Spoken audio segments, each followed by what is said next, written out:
Coach वकार यूनुस हमारे साथ हैं। वकार भाई आपसे पूछूंगा 2-0 विन अगेंस्ट साउथ अफ्रीका कितना सेटिस्फाइंग था, कितनी ज़रूरत थी स्पिन की, और फास्ट बॉलिंग की कितने आप देख रहे हैं कि कितना उसने परफॉर्म किया एज ए बॉलिंग कोच, और स्पिन का भी थोड़ा सा हमें बताएंगे प्लीज। देखिए, बहुत बहुत शुक्रिया। और यही कहूँगा कि ऑफ कोर्स विन हमेशा सबको अच्छी लगती है, और सबको इस पे मुबारकबाद भी, कौम को भी, सब मीडिया को भी, पीसीबी को भी, सबको इस पे आई थिंक खुशी होनी चाहिए। और I think wonderful performance by every individual. हर लड़के ने परफॉर्म किया, अ, हर सपोर्ट स्टाफ ने बहुत सारा परफॉर्म किया। उनकी परफॉर्मेंस कई दफ़ा शायद नज़र नहीं आती है, लेकिन I think credit goes to everyone. और जिस तरीके से इस सीरीज़ को खेला गया, होम सीरीज़ थी, बड़ी टीम पाकिस्तान पहली दफ़ा एक आई थी जो कि ऊपर के नंबरों की टीम थी, तो उनको हराना और 2-0 हराना आई थिंक बहुत बड़ी अचीवमेंट है। इसका क्रेडिट मिसबा को जाता है, मिसबा की सारी मैनेजमेंट टीम को जाता है, और फिर ऑफ कोर्स जो सपोर्ट स्टाफ और जितने भी इस पे लिंक्ड हैं लोग, उन सबको मेरी तरफ से बहुत-बहुत मुबारकबाद। Well done. जी हम क्वेश्चन आंसर सेशन स्टार्ट करेंगे। सोहेल इमरान, यूसुफ अंजुम और शहजाद मलिक। वकार भाई, सबसे पहले तो अस्सलाम वालेकुम और आपको हैप्पी वेडिंग एनिवर्सरी। और सबसे मैं पूछना ये चाहूंगा कि वकार यूनुस जब भी कोच बनते हैं वो हमेशा स्क्रूटनी में रहते हैं, मतलब कि परफॉर्मेंस टीम की अच्छी हो, फास्ट बॉलर्स नो बॉल करें, विकेटें ना लें, स्पिनर्स विकेटें ना लें, टीम हारे टीम जीते। वकार यूनुस जो है वो हमेशा तनकीद की जद में रहता है, और वकार फिर उसके बाद बावजूद टीम को ज्वाइन करता है और उसके बाद टीम अच्छा भी करती है। क्या देखते हैं कि ये जिस तरह आपको 3 साल का कॉन्ट्रैक्ट मिला आपके साथ मिसबाह हक, और अभी एक सीरीज बुरा खेलती है पाकिस्तान टीम और उसके बाद कोचेस को हटाने की बात हो जाती है, तो जब 3 साल का पीसीबी मुआहदा करता है, उनको जिम्मेदारी 3 साल की दी जाती है, तो ये दुरुस्त नहीं है कि पूरा टेन्योर होना चाहिए और उसके बाद स्क्रूटनी में डालना चाहिए, स्कैनर आपके ऊपर आना चाहिए? सोहेल, बहुत बहुत शुक्रिया। पहले तो वेडिंग एनिवर्सरी की मुबारक का बहुत बहुत शुक्रिया। दूसरा ये है कि ये परफॉर्मेंस बेस्ड स्पोर्ट है। याद रहे कि सारी स्पोर्ट्स जितनी भी होती हैं परफॉर्मेंस बेस्ड होती हैं। जब आप अच्छा करते हो तो ऑफ कोर्स एप्रिसिएशन भी मिलती है और आपको सराहा भी जाता है, और फिर ऑफ कोर्स जब आप अच्छा नहीं करते हो तो उसकी स्क्रूटनी भी होती है। ज़रूरी ये होता है कि कम्युनिकेशन जब क्रिकेट बोर्ड की और टीमों की जब अच्छी होती है तो हर चीज़ ठीक होती है। जहाँ तक कॉन्ट्रैक्ट की बात है, ऑफ कोर्स मैं दूसरी, तीसरी बल्कि चौथी दफ़ा पाकिस्तान टीम के साथ मुंसलिक हुआ हूँ, तो क्रिटिक्स होते हैं और अच्छी बात है, होने चाहिए क्रिटिक्स। क्रिटिक्स होंगे तो हम इम्प्रूव करेंगे। लेकिन जहाँ तक अननेसेसरी क्रिटिक्स और जो just for the sake of critics, जिसकी कंस्ट्रक्टिव क्रिटिसिज्म अगर नहीं होगा तो उसका मेरे लिए वो लिटरली बामायनी है, क्योंकि मैं बहुत एक्सपीरियंस हो गया है मुझे इस काम में, और मुझे पता है कि ये किस तरीके से ये सारा चलता है सिलसिला। तो आई एम हैप्पी कि अगर कोई कंस्ट्रक्टिव क्रिटिसिज्म जब वो कोई करता है, ताकि उसमें हमारी इम्प्रूवमेंट होती है, हम उसको बेहतर करते हैं।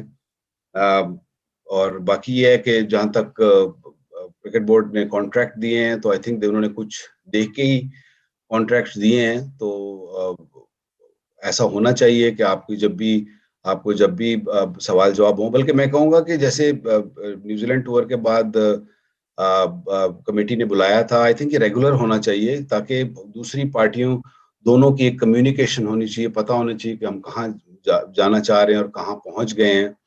तो सिर्फ ये नहीं कि हार पे होना चाहिए, जीत पर भी मेरे ख्याल में इसकी बैठना चाहिए मिलके, और देखना चाहिए कि हमने क्या अच्छा किया ताकि उसको और बेहतर कर सकें। जी यूसुफ भाई, शहजाद मलिक। वकार भाई, अक्सर देखने में आया कि लोग बातें करते हैं कि शाहीन अफरीदी के पास वर्कलोड की बहुत ज्यादा है, उसको हर मैच में खिलाया जा रहा है, तो क्या आप कोई प्लान ऐसा है कि उसको थोड़ा जो बर्डन उसको कम किया जाए? बिल्कुल जी। ये आजकल ये बात काफ़ी गर्म है कि इस बात पे, और हमारी पूरी जो मेडिकल पैनल है, जो हमारा ट्रेनर्स हैं, मैं खुद भी उसका बिल्कुल देख रहे हैं। इस बार भी ऑफ कोर्स उस पर नज़र रखी है कि कितनी क्रिकेट खेलनी चाहिए, कितनी नहीं खेलनी चाहिए। ऑफ कोर्स इसको जरूर कंसिडर किया जाएगा और किया जाता है कि जी शाहीन को कब देखना है, रेस्ट चाहिए, रेस्ट नहीं चाहिए। PSL में बहुत सारी क्रिकेट आ रही है, तो ऑफ कोर्स इस पे कड़ी नजर है। जी शहजाद भाई।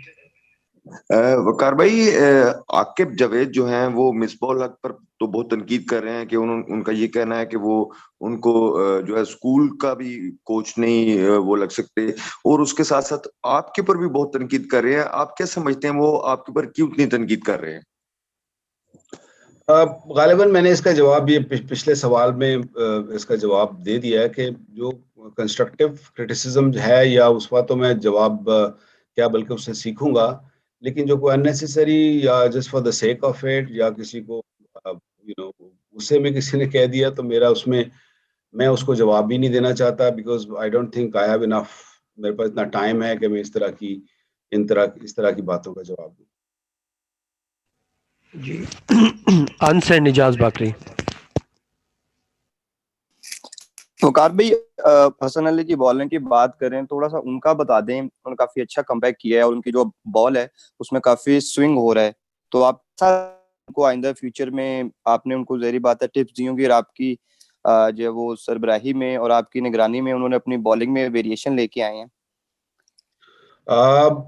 Hasan Ali is a great character, मैं ये कहूँगा, क्योंकि इंजरी के बाद आना और जिस तरीके से परफॉर्म करना और जिस तरीके से कैरेक्टर शो करना मैचेस के अंदर, I think hats off to him, क्योंकि बहुत ही अच्छी बॉलिंग की है और बहुत ही पावरफुल बॉलिंग की है मैं कहूँगा।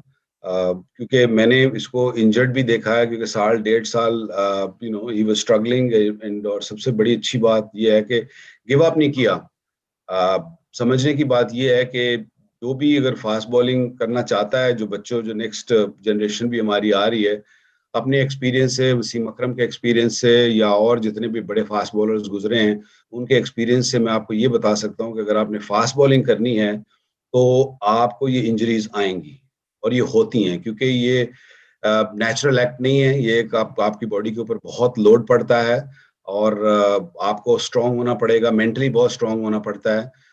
जो कि देखा अपनी आंखों के सामने, पूरा हसन अली को फिट होते देखा, मेहनत करते हुए देखा, फिर फर्स्ट क्लास में जाके जिस तरीके से उसने बॉलिंग की है, क्योंकि याद रहे कि उसको बहुत अर्ली एज में और बहुत अर्ली करियर में बहुत ज्यादा सक्सेस मिल गई थी, तो एकदम इंजरी आना और फिर इतना अरसा बाहर रहना, ये सिर्फ मैं ही आपको बता सकता हूँ, क्योंकि 92 के वर्ल्ड कप में मैंने इंजरी को देखा था, इट्स वेरी हर्टिंग।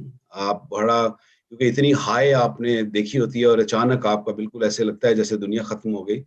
तो जिस तरीके से हसन ने गिव अप नहीं किया, फाइट करता रहा अपनी, और जितना वो फिट हुआ है माशाल्लाह, he is doing a wonderful job. So credit goes to him, of course इस सीरीज को जीतने में बहुत बड़ा हाथ है उसका, और of course credit goes to the other players also, जिस तरीके से सपोर्टिंग रोल, शाहीन ने बहुत अच्छी बॉलिंग की, यासिर ने बहुत अच्छी बॉलिंग की, Noman was very very impressive. So I think wickets लेना जो है 40 विकेट्स लेना, it's that's how you win test matches, and I think as a pack, complete pack, Faheem Ashraf को देख लें, पूरा जो हमने 5 बॉलर खिलाए, I think they all did their job, that's why अभी हम जो बैठे हुए हैं कि 2-0 टेस्ट सीरीज जीती है साउथ अफ्रीका का, मैसिव टेस्ट सीरीज है, याद रहे, क्योंकि होम सीरीज पहली बड़ी टीम आई है होम सीरीज में, तो इट्स अ ग्रेट अचीवमेंट। जी बाकरी।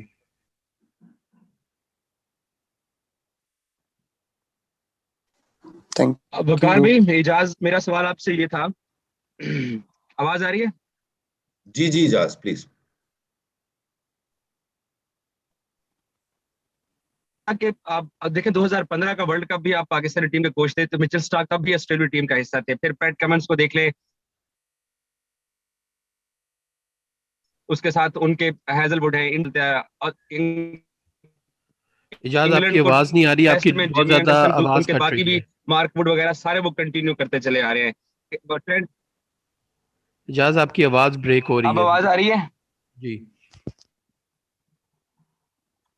अब आवाज ठीक आ रही है?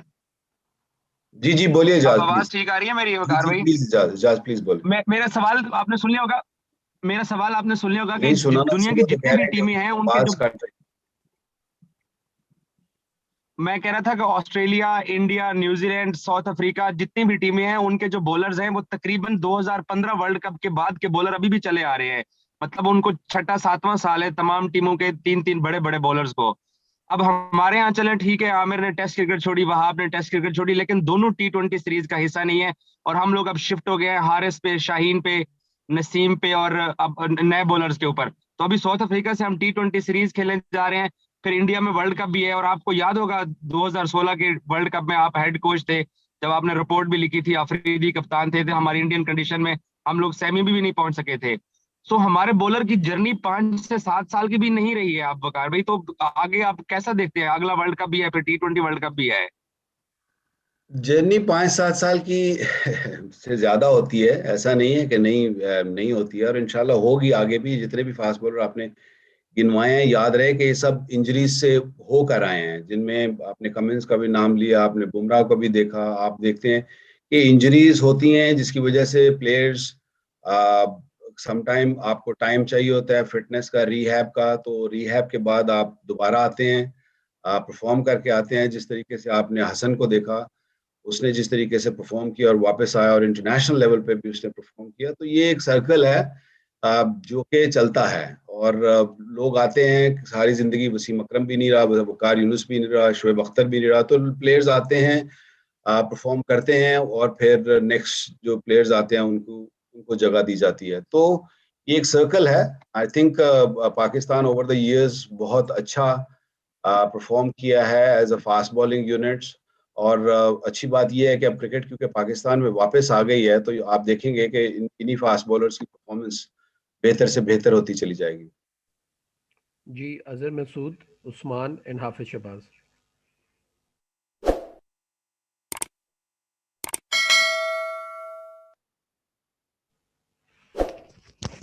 अजहर, आपको आवाज आ रही है?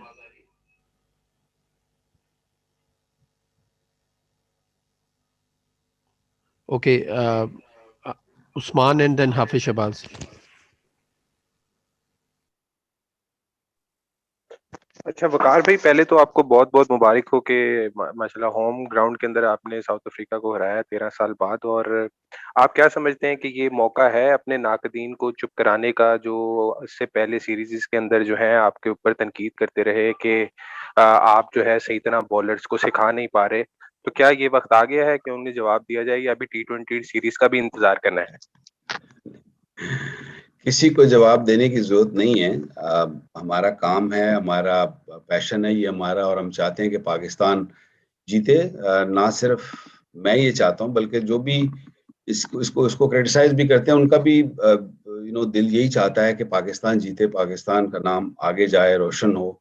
तो हम सब इसी काविशों में, किसी को नीचा दिखाने का यहाँ हरगिज भी मकसद नहीं है। सिर्फ ये है कि पॉजिटिव थिंकिंग रहेगी हम सब की, तो इंशाल्लाह आगे टीम की बेहतरी ही आएगी। जहाँ तक T20 है, ऑफ कोर्स फोकस हमारा भी टेस्ट से हट के T20 पे आ गया है। नया ग्रुप आया है, नए लड़के हैं, यंग लड़के हैं। इंशाल्लाह आप देखेंगे कि ये भी बहुत अच्छा परफॉर्म करेंगे, क्योंकि जो आप जब टेस्ट मैचेस जीतते हो तो एक लीड आपको एक नई जान फूंकती है दूसरी फॉर्मेट में भी। तो मुझे उम्मीद है कि T20 में भी आप देखेंगे कि पाकिस्तानी टीम बेहतर परफॉर्म करेगी। और बहुत बहुत शुक्रिया आपका, आपने मुबारकबाद दी, और आपको भी बहुत बहुत मुबारक।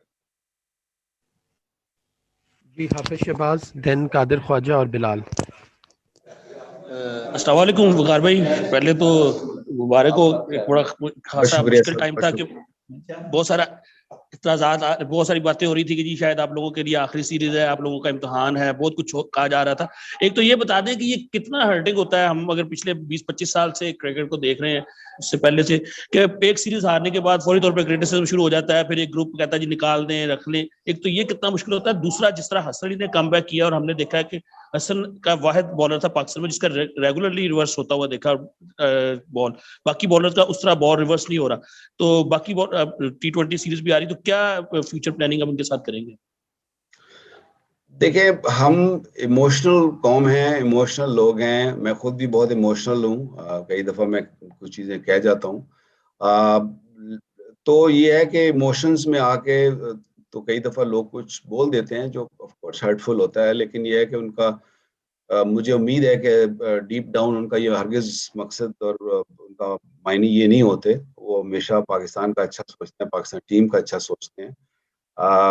जहाँ तक अगली सीरीज़ की बात है कि हम बिल्कुल तैयार हैं और इंशाअल्लाह जैसे कहा ना कि बॉलर्स ने जिस तरीके से विकेट्स लिए हैं, हसन ने जिस तरीके से बॉलिंग की है इस सीरीज़ में, तो ये एक बड़ी अच्छी और बड़ी खुशी की बात है कि बड़ी बड़ी इंजरी के बाद वो इतने अरसे के बाद वो वापस आया और जिस तरीके से परफॉर्म किया, आई थिंक ये एक बहुत बड़ा मैसेज भी होगा यंगर लॉट को कि कम बैक किया जा सकता है। ऐसा नहीं कि आपको ज़रा-सा इंजरी हो और आप फिर घर बैठ जाएँ। आप मेंटल टफनेस जिस तरीके से हसन ने दिखाई है, I think it's a great message to a younger lot and इंशाअल्लाह जिस तरीके से अभी 1-2 लड़के हैं जो पाइपलाइन में हैं, जो इंजर्ड हैं, जो वर्क अपना उसको रिहैब कर रहे हैं, इंशाल्लाह वो भी वापस आएँगे।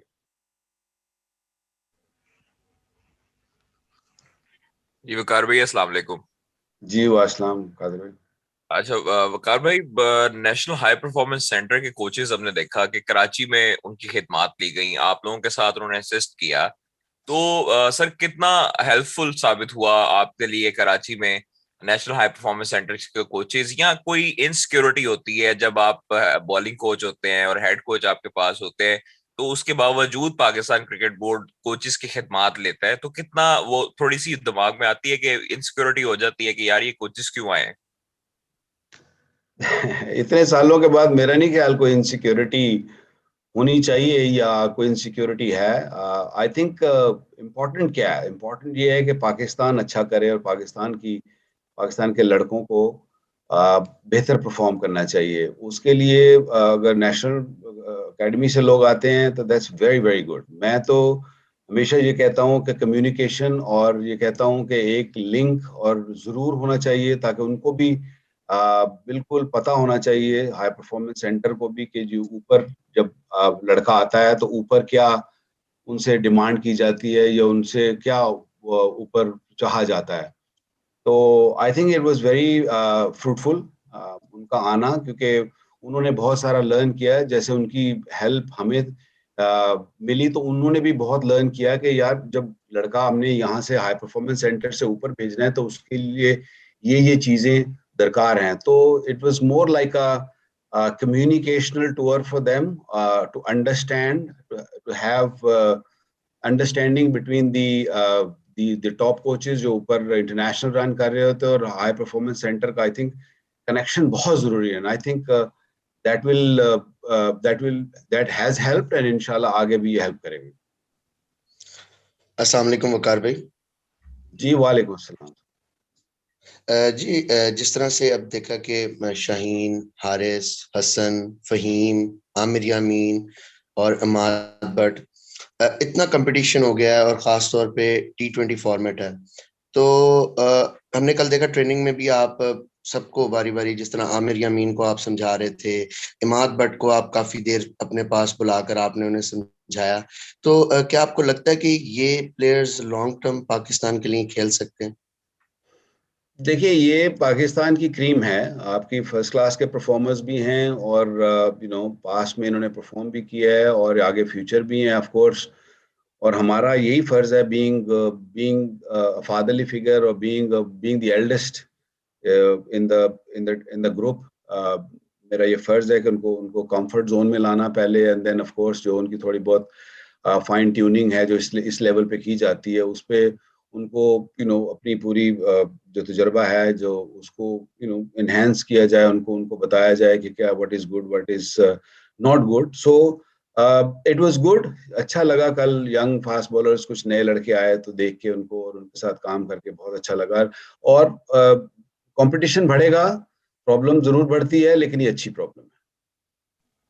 जी एहतशाम भाई एंड देन अस्सलाम।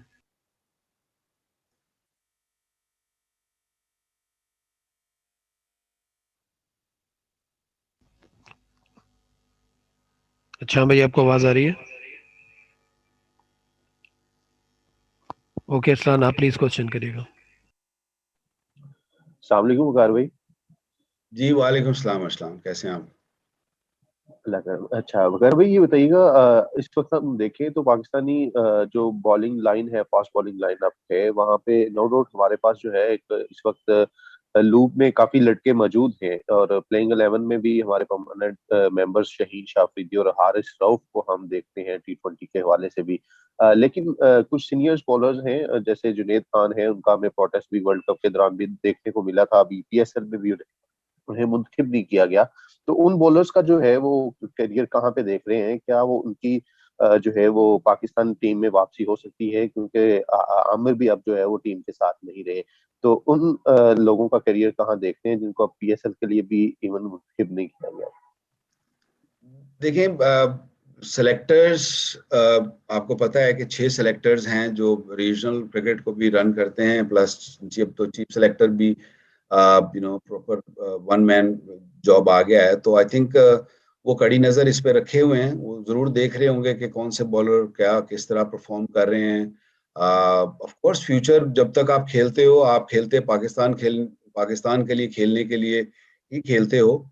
तो अगर तो आपकी हंगर और आपकी आपकी ड्राइव है पाकिस्तान खेलने के लिए, तो आप फोर्स डोमेस्टिक क्रिकेट में अच्छा परफॉर्म करोगे, खेलते रहोगे, सेलेक्टर्स की नजर में आओगे और इंशाल्लाह यू विल गेट पिक्ड।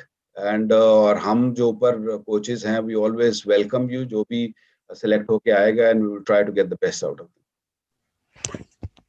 जी सबा आप करिए।